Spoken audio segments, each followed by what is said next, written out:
Tu veux t'associer avec ton pote pour ton premier investissement?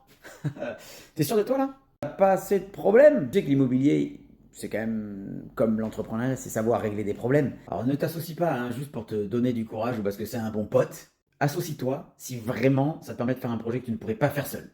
Surtout quand c'est le début. Rien ne t'empêche de suivre l'investissement que tu vas faire avec ton pote. Lui-même peut faire le sien. Vous pouvez vous filer des coups de main. Mais à un moment où si vous n'êtes pas d'accord, eh ben, chacun prend ses propres décisions pour son propre projet. Ça, c'est important. J'ai vu trop de fois des gens de bonne foi au départ finir par s'embrouiller vraiment sévère parce qu'en fait, ils n'ont pas la même implication, ils n'ont pas les mêmes souhaits, ils ne veulent pas gérer les choses de la même manière et du coup, l'association peut être une très mauvaise idée. Dans la continuité de ton parcours d'investisseur, par contre, ça peut être hyper judicieux, voire indispensable, surtout si tu n'es plus vraiment finançable facilement. Tu peux, dans ce cas-là, te servir de la capacité d'endettement d'une autre personne qui, elle, n'a pas forcément trop le temps de gérer les investissements, de chercher les biens, etc. Toi, tu fais la partie opérationnelle et peut-être cette personne va t'appeler et peut-être cette personne va t'amener la partie financière. Ok, ça vient très souvent après. Mais dès le début, pour acheter un premier appartement, réfléchis bien.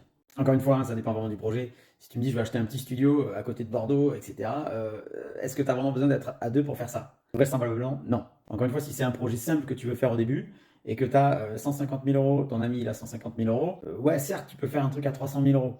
Mais entre 150 000 et 300 000 euros, ça ne change pas forcément la donne par rapport au surplus d'ennui que tu peux avoir avec ton associé ou futur associé. Ok?